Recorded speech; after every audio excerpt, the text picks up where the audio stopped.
Good morning, student. Welcome back to fourth part of the chapter number 5, precipitation. Okay, last video we have discussed about the cyclonic rain. Last video में अपन ने cyclonic rain के बारे में discuss किए थे. Cyclonic rain में अपन ने discuss किए थे जो सेंटर रहता है, centre of extremely low air pressure, air from the high pressure from all direction move into this low pressure centre. Okay, winds move in circular motion. और जो winds जो होती है साइक्लोनिक रेन में वो circular motion में move करती है. Okay, a unique state of air sets in as a cyclone. Okay, और जो सर्कुलर मोशन ऑफ एयर जो होती है give a momentum to the cyclone. Air start moving upwards. सबसे पहले स्टार्ट होती है एयर जो स्टार्ट होती है वो अपवर्ड से. Temperature of the air reduce. और एयर का जो एयर का जो टेम्परेचर है, टेम्परेचर जो रहता है वो रिड्यूस हो जाता है. Condensation take place, formation of water droplets, rain. When such water droplets fall in the ground in the form of rain, it is called the cyclonic rain. Okay, then उसके बाद उसके कैरेक्टरिस्टिक्स देखे थे cyclonic rain के. Cyclonic rain is a common temperature region and the area of temperature cyclones is also very extensive. Okay, then second, the extent of tropical cyclones is limited. It is also stormy in natures. Okay, then certainty of cyclonic rain is very less and may cause heavy rains. Okay, then next देखो, तो अभी इस video में अपने को fog, due और Frost के बारे में डिस्कस करनी है. ओके, तो ये अपन ने फर्स्ट वीडियो में भी देखे थे. फॉग, ड्यू और फ्रॉस्ट पिक्चर दिए थे वहाँ पे. ओके, तो उसमें अपन ने डिस्कस किए थे. ओके, तो जैसे ड्यू है, ड्यू में जो पानी आता है तो वो पानी कहाँ से आता है? ओके, तो कहाँ से आता है? वो एटमॉस्फेयर में जो भी वाटर रहता है तो वो वाटर क्या हो जाता है? वेपर में कन्वर्टेड हो जाता है. ओके, तो उसको ड्यू कहते हैं. देन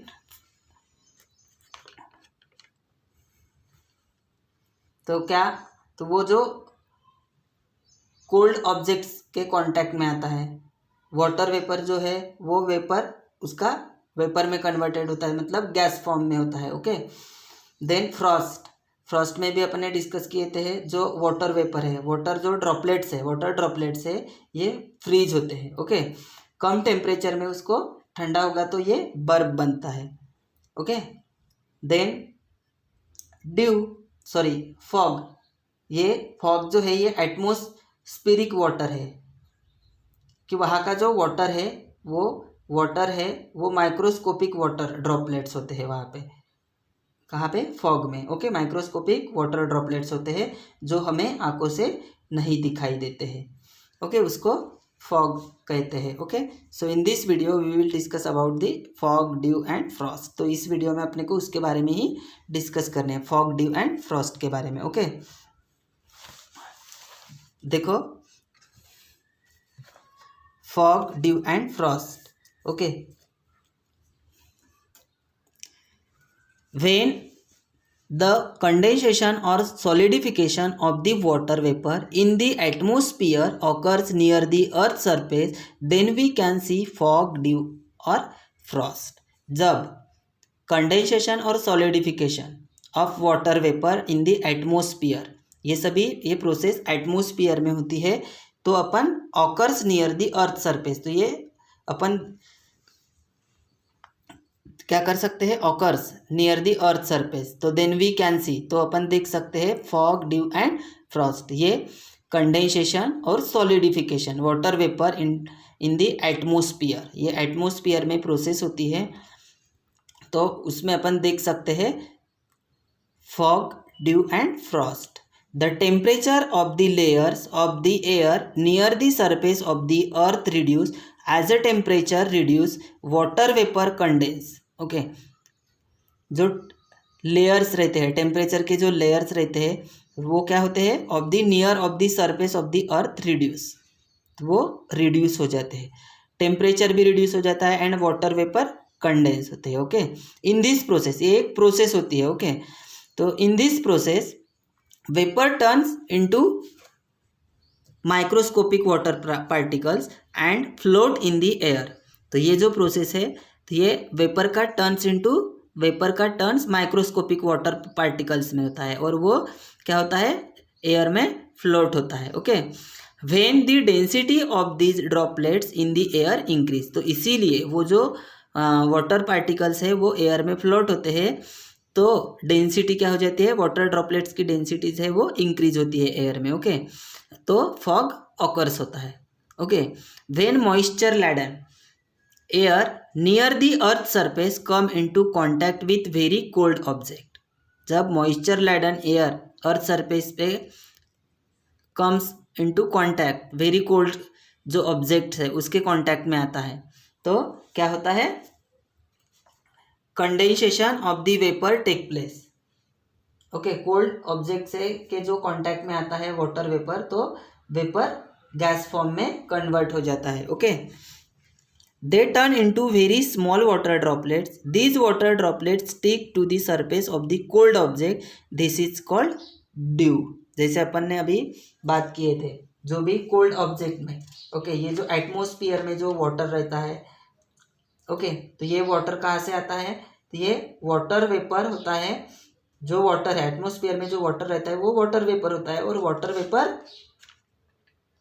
में भी जो कोल्ड ऑब्जेक्ट के कांटेक्ट में आता है तो उसको ड्यू कहते हैं। Okay, if the temperature of the air is less than 0 degree Celsius, अगर टेम्परेचर एयर का जो टेम्परेचर है वो लेस दैन 0 डिग्री सेल्सियस है, the water droplet stuck to the surface of cold object freeze, तो water droplets है तो वो सरफेस पे जो वाटर ड्रॉपलेट्स है वो क्या हो जाते हैं, कोल्ड ऑब्जेक्ट फ्रीज हो जाते हैं। Okay, this frozen water droplets is called Frost. Okay, ये जो फ्रॉस्ट वाटर वेपर है, वाटर ड्रॉपलेट्स, ये जो फ्रीज होगा तो कम टेम्परेचर में ठंडा होगा तो ये बर्फ बनता है, उसको फ्रॉस्ट कहते हैं। Okay, due and Frost occur on a large scale in winter, और ये जो ड्यू एंड फ्रॉस्ट है ये सबसे ज़्यादा कौन से सीजन में, विंटर सीजन में आता है। ओके, नेक्स्ट देखो, इफेक्ट ऑफ प्रेसिपिटेशन। प्रेसिपिटेशन के इफेक्ट क्या क्या होते हैं, देखो, the main source of portable water available on the earth is precipitation.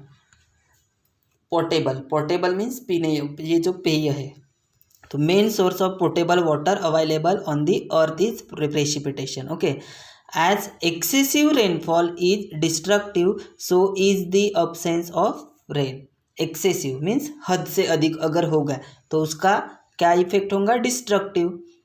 Okay, destructive, so is the absence of rain. Floods में ऑकर बिकॉज, तो ये अगर हद से ज़्यादा हो गया वाटर, बारिश रेनफॉल अगर हद से ज़्यादा हो गया तो उसका जो इफेक्ट है वो डिस्ट्रक्टिव रहेगा, तो मतलब जैसे बाढ़ आ सकती है। ओके, बाढ़ ऑकर हो सकते हैं बिकॉज ऑफ हेवी रेनफॉल, अगर हेवी रेनफॉल आ गया तो बाढ़ भी आ सकती है। Causing loss of life and property, तो उसका जो इफेक्ट है तो वो उससे क्या होता है, लाइफ भी लॉस होती है एंड प्रॉपर्टी का भी लॉस होता है। If precipitation does not take place, अगर प्रेसिपिटेशन उस टाइम पे अगर नहीं रहा, does not take place, then condition of drought arise, तो अकाल भी आ सकता है, अगर प्रेसिपिटेशन नहीं रहा तो अकाल भी आ सकता है। There is a shortfall of a food and food may have to be imported, तो इम्पोर्ट मीन्स आयात करना। ओके, तो अगर ये फूड है तो food may have to B import, तो फूड अपने को इम्पोर्ट करना पड़ेगा, आयात करना पड़ेगा। ड्रॉप्ट अगर अराइज रहा तो, अकाल अगर रहा तो फूड अपने को इम्पोर्ट करना पड़ेगा। फार्मर्स कंडीशन बिकम्स ग्रेव, अ कंट्रीज इकोनॉमी गेट्स अफेक्टेड, अगर फार्मर का अगर कंडीशन उसके लायक अगर नहीं रहेंगे तो क्या होगा, फार्मर्स की अगर कंडीशन वैसी नहीं रहेंगी तो वो भी ग्रेव होंगी।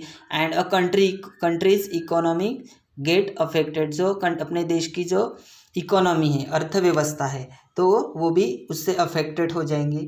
ओके, यानी उससे प्रभावित हो जाएंगी।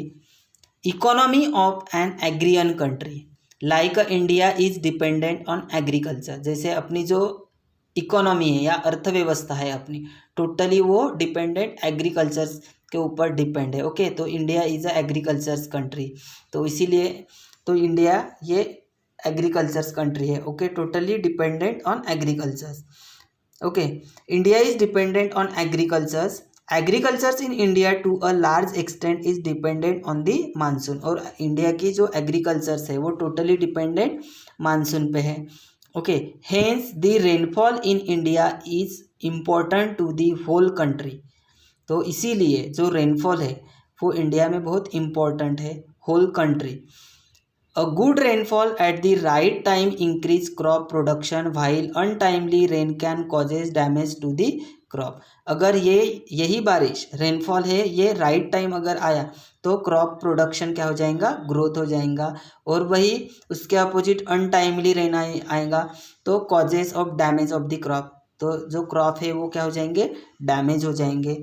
The rainfall in India is a quite erratic, erratic means irregular, तो ये जो रेनफॉल है in India quite erratic type का है। ओके, इरेगुलर का आता है। Okay, visibility reduce because of high dense fog. Okay, visibility means कि जो अपन देख सकते हैं, रिड्यूस अगर रिड्यूस रहेंगी तो because of high dense fog. It affect the means of transportation like road, railways, waterways and the Airways accident, ये सभी जो है विजिबिलिटी, अगर फॉग अगर रहा तो दिखेगा नहीं तो एक्सीडेंट बढ़ेंगे। ओके, तो ये जो ट्रांसपोर्टेशन है, ट्रांसपोर्ट फैसिलिटीज़ है वो टोटली क्या हो जाएगा, कैंसिल करने पड़ती है, मतलब वहाँ पे जैसे कि वैसे ठप रहती है। Okay, accident may take place in such condition, और ऐसे कंडीशन में एक्सीडेंट होने के चांसेस रहते हैं। Trains, flights and other transport service may have to be cancel, जैसे ट्रेन सर्विस है, ट्रांसपोर्ट जो सर्विस है जैसे, तो रेलवे और फ्लाइट्स, ट्रेन्स और फ्लाइट्स क्या करना पड़ता है, कैंसिल करना पड़ता है। Frost is harmful to crops and causes accident if spread on the road. Fog and dew damage some crops by spreading disease while it may be beneficial to some crops. Okay, ये जो frost है is harmful to crop, causes accident, crops को भी ये causes करता है and accident भी, अगर उसका spread हो गया on the road, अगर पूरा फैला है तो भी एक्सीडेंट बढ़ सकते हैं। Okay, fog and dew damage to some crops, fog और ड्यू ये भी डैमेज करते हैं क्रॉप्स को। ओके, नेक्स्ट है एसिड रेन, तो एसिड रेन मीन्स क्या होता है, acid rain is a rain or any other form of a precipitation, ये एसिड रेन एक प्रेसिपिटेशन का फॉर्म है that is unusually acidic, meaning that it has elevated level of the hydrogen ions. It can have harmful effects on plants, aquatic animal and infrastructure, इनके ऊपर उसका effect होता है acid rain का, plants, aquatic animals and infrastructure, मतलब कि acid rain मतलब कि जैसे जो बड़े बड़े जो इंडस्ट्रीज होते हैं वहाँ का जो केमिकल वो पानी में मिक्स होता है, तो वो जो प्लांट्स है, एक्वेटिक एनिमल्स में जो वाटर में रहने वाले जो एनिमल्स है एक्वेटिक एनिमल, तो उसके ऊपर उसका इफेक्ट होता है। ओके, तो देखो acid rain because of the air pollution in industrial area में air pollution, various gases get mix in the air, बहुत सारे गैसेस मिक्स होते हैं हवा में। Different acids are created when the water vapour in the air reacts chemically with this gases, तो जो water vapour है तो वो बहुत सारे गैसेस को क्या करती है, केमिकली रिएक्ट करती है। ओके, मतलब एयर में मिक्स होने की वजह से वो केमिकली रिएक्ट करते हैं, such as a nitric acid, sulphuric acid etcetera, और ये जैसे एग्जांपल दिया है ये नाइट्रिक एसिड और sulphuric acid. Precipitation of water with dissolve acid reach the ground, such rainfall is called acid rain. These rain are harmful to living organism as well as the non-living object. तो ये जो acid rain है, okay, ये क्या non living और non living जो organisms है उनके ऊपर भी उसका इफेक्ट होता है। तो ये जो precipitation of water with dissolve acid, okay, तो ये डिजॉल्व होता है ग्राउंड में, such rainfall called the acid rain. तो उसके जो हार्मफुल जो इफेक्ट्स है वो लिविंग और नॉन लिविंग पे हार्मफुल इफेक्ट होते हैं। ओके, नेक्स्ट देखो, give it a try. Okay, obtain information regarding ill effects of acid rain. ये इंफॉर्मेशन आपको क्या करना है, कलेक्ट करना है regarding ill effects of acid rain. Acid rain के इल इफेक्ट्स क्या होते हैं उसके बारे में इंफॉर्मेशन कलेक्ट करनी है। Okay, thank you.